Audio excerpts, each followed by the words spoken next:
सरकार पूरी तरीके से गांधीवादी है और गांधी से बहुत प्यार करती है, गांधी को अपने पास रखना चाहती है, लेकिन वो गांधी जो नोट पे छपे हुए हैं। क्या कहेंगे आप? नहीं, बिल्कुल ठीक कह रहे हो, क्योंकि नोट नहीं होगा तो वोट नहीं होगा, ये बिल्कुल ठीक कह रहे हैं। और वोट नहीं होगा तो सत्ता नहीं होगी। इनका बहुत अच्छा सोचना है। मेरा कहने का भाव है कि 1 मिनट बाद कोई भी संगठन उसकी जिम्मेवारी ले लेता कि हमने करा है, और वो संगठन आपके देश में पनप रहा है, आप उस पर कोई प्रतिबंध नहीं लगाते। जो आतंकवादी है, चाहे किसी भी किसका हो, हिंदुओं का है या मुसलमानों का है, किसी भी कास्ट से हो, जिसको आतंकवादी संगठन, आतंकवादी जो जिम्मेवारी ले रहा है कि मैंने करा है, इस विस्फोट को मैंने करा है, आप उसको क्यों नहीं प्रतिबंधित करते? उसको क्यों नहीं मॉनिटर करते? आप उसको मॉनिटर करने के बजाय कि आप जो आपके खिलाफ बोले उसको मॉनिटर करने लग जाते हो आप। बिल्कुल महाराज जी, इसमें फैक्ट आप देखिए कि जिस हुजी का नाम पहले आया वो हुजी बांग्लादेशी संगठन है। हमारे देश के प्रधानमंत्री बांग्लादेश के वहां के प्रधानमंत्री और राष्ट्रपति को मिल रहे, ऑफिशियल विजिट पे इतने सालों बाद इस देश का कोई प्रधानमंत्री गया है, वहां के कट्टरपंथी यहां पर धमाके कर रहे हैं। ये स्थिति है। मतलब हम क्या दुनिया को मुंह दिखाने के लायक है कि हमारी शक्ति का एहसास तो कम से कम हम दुनिया को कहीं पर करा के दिखाए, संभव नहीं हो रहा है। ऐसे में मजबूर प्रधानमंत्री, कमजोर प्रधानमंत्री, अब हताश प्रधानमंत्री भी दिख रहे हैं। अगले कॉलर के पास चलते हैं, उनकी राय लेते हैं। Hello sir. नमस्कार। हाँ सर, हेलो। हाँ सर, मैं पूछना चाहता हूँ कि सर आए दिन सर ब्लास्ट होते जा रहे हैं सर, इतनी ब्लास्ट हो चुके हैं सर, इन पे कोई कार्रवाई नहीं किया जा रहा है सर। यही तो हम पूछ रहे हैं। सर मैं ये बोलना चाहता हूँ कि सर आए दिन ब्लास्ट हो रहे हैं सर, इतने अभी दिल्ली में पिछले साल हुआ था सर ब्लास्ट, लेकिन कोई सर सिक्योरिटी का इंतजाम नहीं है सर, फिर आए दिन ब्लास्ट होते जा रहे हैं सर। हमारी सरकार कुछ कमजोर पड़ गई कि सर? बिल्कुल, धन्यवाद। हम तो कह रहे हैं कि सरकार विफल हुई है।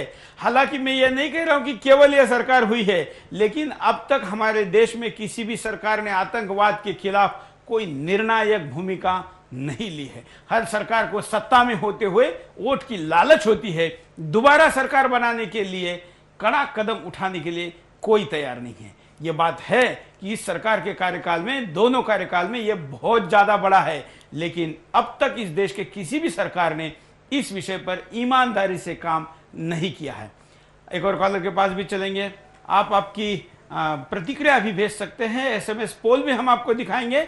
स्क्रीन पर चल रहे नंबरों पर आप अपनी बात को आप रख सकते हैं। हमने आपको पूछा है सवाल कि क्या आतंकवाद विषय पर सरकार विफल हुई है? अगर आप हाँ कहना चाहते हैं तो आपके मोबाइल के एसएमएस बॉक्स में जाइए, लिखे STV, स्पेस दीजिए, वाई लिखिए अगर आपको हाँ लगता है, और हो सकता है कि कुछ लोगों को यह भी लगे कि सरकार विफल नहीं हुई है, तो वो लिखे STV स्पेस N और भेज दे 53536 इस नंबर पर।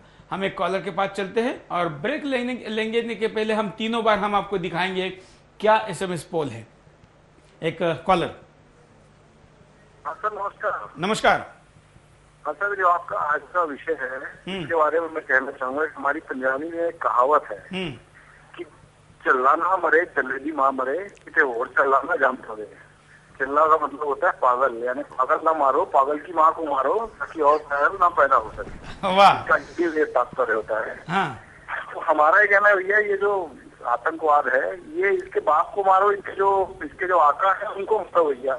वाह वाह वाह। माता पिता जो बैठे हैं आतंकवाद, चाहे पाकिस्तान में बैठा हो, चाहे वो बांग्लादेश में बैठा हो, घुस के मारो वहां पर जाके, तब तो समझ में आएगा। अमेरिका जब उतनी दूर से यहाँ पर आके अपने आतंकवाद का बदला ले सकता है, तो हम क्या चूड़ियां पहने हुए हैं क्या? बिल्कुल, धन्यवाद। बड़ी अच्छी बात कही है महाराज जी। इस बात पे कुछ बोलना चाहते हैं? नहीं, दरअसल उन्होंने कहा कि पागल को नहीं, पागल की माँ को मारो। ऐसा नहीं है, चोर को नहीं, चोर की माँ को मारो जो आगे चोर ना पैदा करे। ये बात है। तो लेकिन इसमें हम लोग पूरी तरह विफल हैं। आप उस सरकार को दोबारा फिर चुन के भेज दे रहे हैं जिन्होंने आपके ऊपर अत्याचार करा, इतनी महंगाई करी, इतने जुर्म करे और हर एंगल पे विफल रहे। कहीं आपको जो है उन्होंने मतलब कहीं कोई आपकी सुरक्षा नहीं है। आप हाई कोर्ट जा रहे हैं, देश के हाई कोर्ट में जा रहे हैं, आपको पता नहीं कि आप वापस घर जाओगे नहीं जाओगे। आप किसी मंदिर में जा रहे हैं, आपको पता नहीं है कि वहां से आप वापस घर जाओगे नहीं जाओगे, भगवान के दर्शन करने जा रहे हो, आप गंगा स्नान करने जा रहे हो, आपको पता नहीं है कि आपको वापस जाना है नहीं जाना। बिल्कुल, इतनी अनसर्टनिटी इस देश में हो गई है और बावजूद आप उनको फिर चुन के भेज रहे हो। तो ये कहावत हमारे यहाँ लागू हो नहीं सकती ना कि चोर को नहीं, चोर की माँ को मारो जो आगे चोर ना पैदा करे। आप उस चोर की माँ को मारो ना। कहना पाकिस्तान से है, वो एक अलग बात है। देखिए, इस बात को हम इतने हल्के से लें कि हम किसी के घर में जाके किसी को मारें, ऐसा पॉसिबल नहीं है। ये कहने के लिए बहुत अच्छा लगता है, लेकिन अमेरिका ने तो करके दिखाया। अमेरिका और अपने को अगर हम उस मतलब तराजू में तोलेंगे तो अभी हमें बहुत समय लगेगा। आज जो है हमारे देश के नेता जो है दोहरी नीति पे चल रहे हैं। एक तरफ आप राज्यसभा के सांसद या अपने जो हैं आप उनको बहुत अच्छा मंत्रालय देते हैं। आपकी पार्टी जो है वो फांसी की मांग करती है और आपके सांसद जो उनके मुकदमे लड़ते हैं। बिल्कुल, मतलब कपिल सिब्बल और ये जो लोग हैं इन्होंने भी यही किया और भाजपा के राम जेठमलानी भी यही कर रहे हैं। भाजपा अपने मुंह से जवाब तो दे दे कि राम जेठमलानी को उन्होंने सांसद में भेजा किस लिए? क्या अफजल गुरु का मुकदमा लड़ने के लिए? क्या कानी मोजी का मुकदमा लड़ने के लिए? जवाब इस देश के राजनीतिक दलों को देना पड़ेगा, क्योंकि दोहरी नीति पे आप नहीं चल सकते। कॉलर के पास चलते हैं। नमस्कार जी, मैं दिलीप मिश्रा गोरखपुर से। बोलिए दिलीप जी। हेलो। हाँ दिलीप जी बोलिए। जी, मैं गोरखपुर से बोल रहा हूँ सर। बोलिए ना सर, मुझे ये कहना था कि ये सरकार अगर बड़ी बड़ी बातें ही केवल करना चाहती है तो क्यों नहीं अपनी गद्दी छोड़ देती है और दूसरों को मौका दे। और जब ये एक आम आदमी की सुरक्षा नहीं कर सकती तो इससे और बड़ी अपेक्षा कैसे की जा सकती है। इसलिए सर मेरी मनमोहन सिंह जी से आग्रह है कि वो अपनी गद्दी छोड़े और दूसरे को दें। अगर वो मालिक नहीं है तो जो मालिक है उसको गद्दी दें या गद्दी छोड़ के बाई इलेक्शन फिर से कराएं। बिल्कुल, धन्यवाद।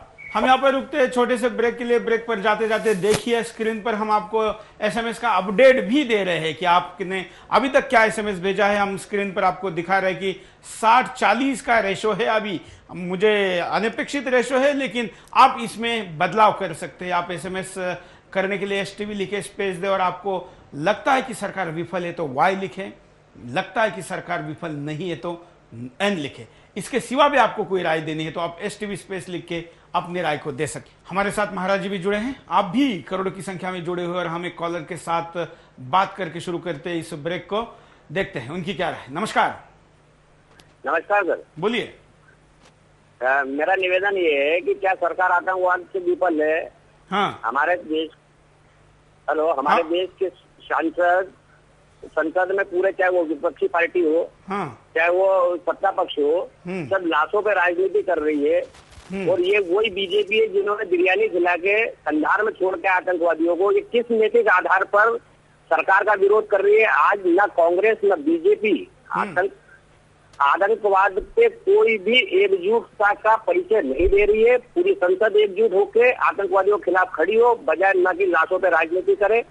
हमारे अपने लोग मर रहे हैं और यहाँ पे राजनीति हो रही है कि उसके समय में इतना विस्फोट हो गया। उससे बुनियाद भारतीय जनता पार्टी ने डाली, कंधार में ले जाके आतंकवादियों को रोका, छोड़ा इनको।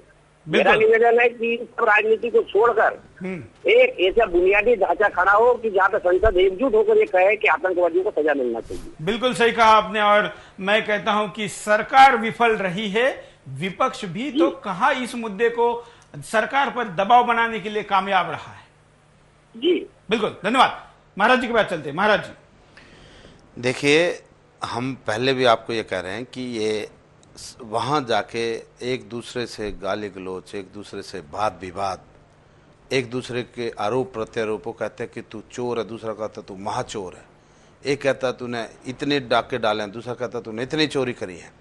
वहाँ जाके सब कुछ ऐसा होता है। अभी पीछे मैं देख रहा था टीवी में कि हमारे जो अपना ये हैं मीरा कुमार जी, उन्होंने कहा कि लालू जी सो रहे थे, उनको जगाओ। अब देखिए, संसद में सांसद जाके सो रहे हैं, क्या राजनीति होगी, क्या होगा? किसी को कोई कहीं कोई फिक्र नहीं है। रही बात इसकी बीजेपी की या किसी की भी, किसी को भी राज करने का हक नहीं है, चाहे कोई भी पार्टी हो, जो देश के प्रति समर्पित नहीं है। आप उन लोगों को चुन के भेजो जो देश के प्रति समर्पित है, हमारा ये कहना है।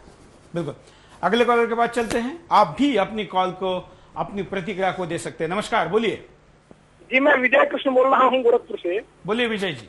ये मेरी प्रतिक्रिया ये है कि भारतवर्ष की धरती पर कोई सरकार भी चल रही है, इस प्रकार भारत की जनता को महसूस नहीं हो रहा है। आज जब से अन्ना हजारे जी का मंदिर चल रहा है, तो भ्रष्टाचार को लेकर के, चाहे आतंकवाद को लेकर के, हमारी जो केंद्र सरकार है वो, उसको हमें अपना कहने में बड़ा शर्मिंदगी महसूस हो रहा है समाज के किसी भी क्षेत्र में जाने पर। बिल्कुल। तो ऐसी भ्रष्ट सरकार जो न तो भ्रष्टाचार पे काबू पा रही है और न ही आतंकवाद पे काबू पा रही है, तो ये सत्ता में रहने का पूर्णतः नैतिक अधिकार अपना खो चुकी है और इस प्रकार से लोगों को भ्रमित कर रही है और ये सरकार नहीं चला रहे हैं, बल्कि ऐसो आराम कर रहे हैं, मौज मस्ती कर रहे हैं। धन्यवाद। धन्यवाद। हमारे विजय नाम के दर्शक सरकार को पराजित होने की बात कह रहे हैं। एक और कॉलर, बोलिए। नमस्कार, मैं संजय कौशल गुड़गांव से बोल रहा हूँ। सुरेश जी, हाँ नमस्कार। ये जो आज का टॉपिक है, सरकार जो ताजा हालात आजकल के हैं उसमें बिल्कुल क्लियर है कि सरकार हेलो, हाँ बोलिए बोलिए। या जो सरकार है बिल्कुल हर एक मोमेंट में वो फेल हुई है। कोई भी के हिस्सा ले लीजिए, आतंकवाद जो आज की कुछ 2 दिन पहले की ताजा घटनाएं हैं, उससे पहले बॉम्बे में भी हुए थे, हर एक स्टेट में हो रहे हैं। लेकिन जो हमारी विपक्षी पार्टी हैं वो भी इस सच्चाई से मुंह नहीं फेर सकती, वो भी उतनी ही रिस्पॉन्सिबल है जितनी की सरकार, बिकॉज वो भी अपना जो रोल है पूरा ईमानदारी से नहीं निभा रही है। मेरे को याद है जब संसद में ब्लास्ट हुआ था, उस वक्त मैं खुद वहां पर, हम मौजूद थे वहां पर, पत्रकार दोस्त के साथ वहां कवरेज के लिए गए हुए थे। तो ये पी चिदम्बरम जो और कुछ और लोग नेता, ये लोग मतलब सिर्फ छुपे छुपे फिर रहे थे। इन लोगों को ये हाई प्रोफाइल सिक्योरिटीज में है, इनको जेड प्लस की सिक्योरिटी में, इनको नहीं मालूम है कि आम आदमी का दर्द क्या होता है, उनकी चोट क्या होती है। इसलिए मेरे ख्याल से ये लोग उस चीज के बारे में सिंसियर नहीं है। बिल्कुल, धन्यवाद। सरकार वैसे तो सारे ही मोर्चे पर विफल होने की बात कह रहे हैं, हम आतंकवाद पे फोकस रहे इसलिए इस मुद्दे को आपके सामने उठा रहे हैं।